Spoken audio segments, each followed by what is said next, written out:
El libro del profeta Isaías.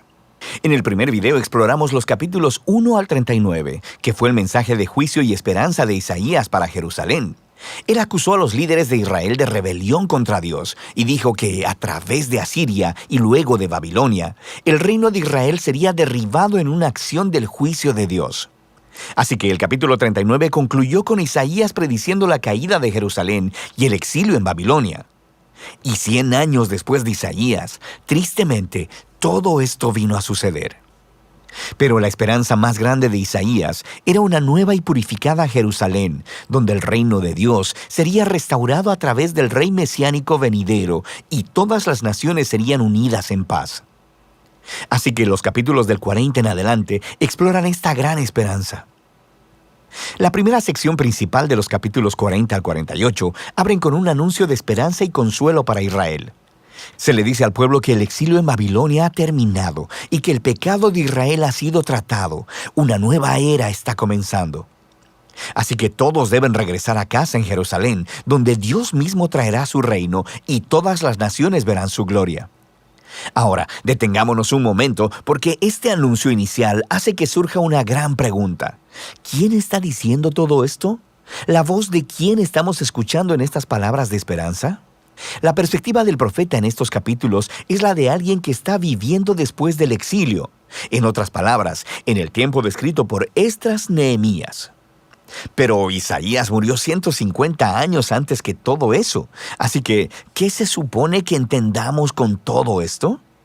Bueno, hay muchos que piensan que todavía es Isaías hablando en su propia época, pero que ha sido transportado proféticamente, por así decirlo, 200 años hacia el futuro y que le está hablando a las generaciones futuras como si el exilio hubiera pasado.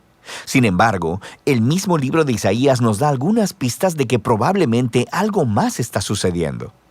En los capítulos 8, 29 y 30, se nos dice que después de que Isaías fue rechazado por los líderes de Israel, él escribió y selló en un rollo todos sus mensajes de juicio y esperanza, y que se los pasó a sus discípulos como testigos de los días que vendrían. Eventualmente, Isaías murió esperando que Dios vindicara sus palabras. Ahora, recuerda, los capítulos del 1 al 39 fueron diseñados para mostrarnos que las predicciones de juicio de Isaías fueron cumplidas en el exilio. Él es un verdadero profeta.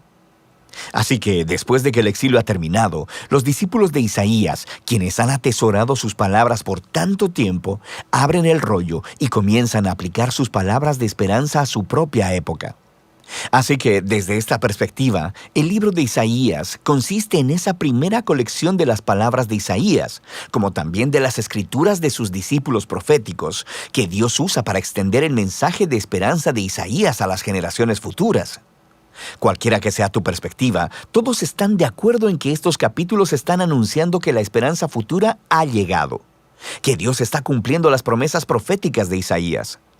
Así que el profeta espera que Israel responda, convirtiéndose en siervos de Dios. Esto es, que después de experimentar la justicia y misericordia de Dios a través de la historia, comiencen a compartir con las naciones quién es verdaderamente Dios.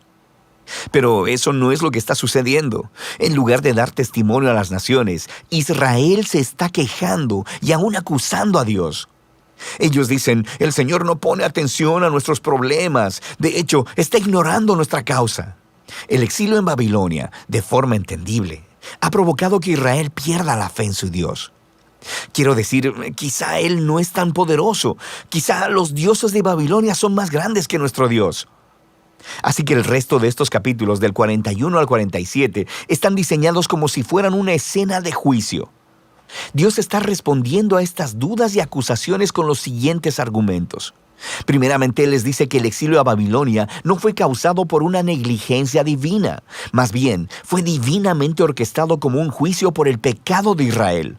Y segundo, fue por causa de Israel que Dios levantó a Persia para conquistar a Babilonia, para que pudieran regresar a casa, cumpliendo así las palabras de Isaías. Así que la conclusión correcta a la que Israel debería llegar es que su Dios es el rey de la historia, no los ídolos de las naciones.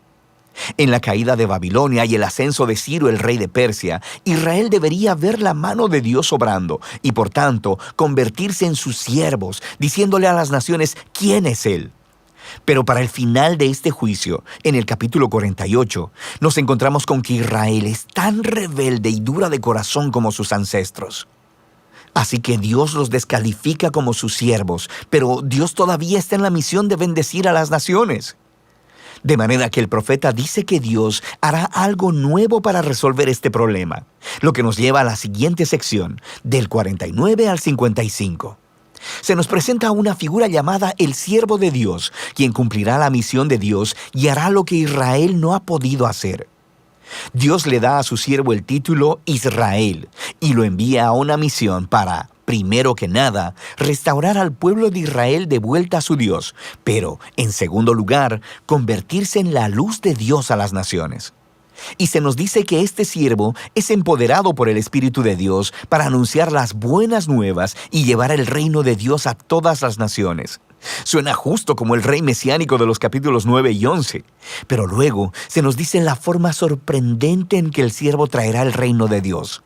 Él será rechazado, golpeado y al final asesinado por su propio pueblo.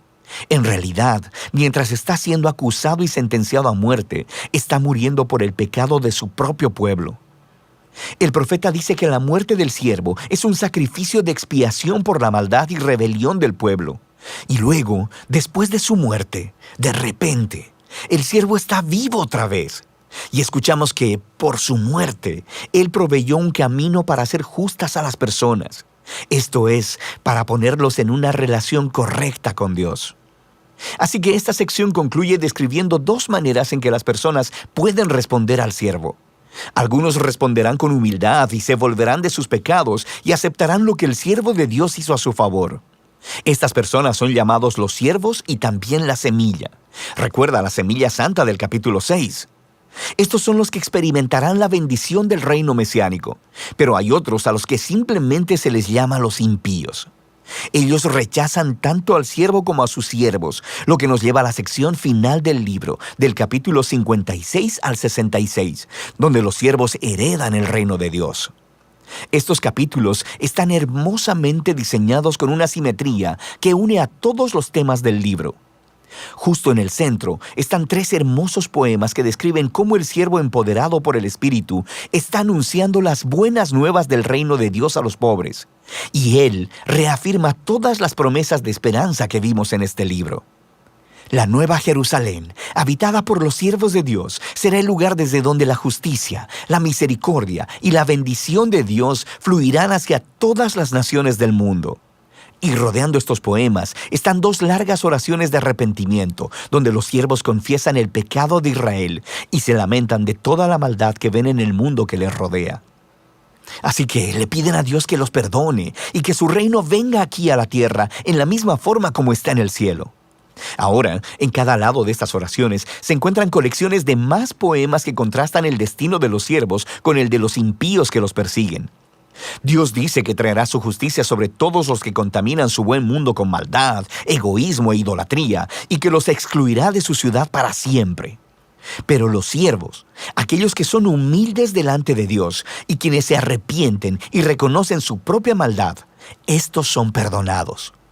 Y ellos heredarán la nueva Jerusalén, la cual descubrimos que es una imagen de esta creación completamente renovada, donde la muerte y el sufrimiento se han ido para siempre. Y esto nos lleva al marco externo de esta parte del libro. En este mundo renovado por el reino de Dios, personas de todas las naciones son invitadas a venir y a unirse a los siervos de la familia del pacto de Dios, de modo que todos puedan conocer a su Creador y Redentor. Y así, el libro de Isaías termina con una visión muy grande del cumplimiento de todas las promesas del pacto de Dios. A través del sufriente rey siervo, Dios crea una familia del pacto proveniente de todas las naciones, quienes esperan la esperanza de la justicia de Dios mediante una creación renovada, donde el reino de Dios finalmente viene a la tierra como existe en el cielo. Y esa es la muy poderosa esperanza del libro de Isaías.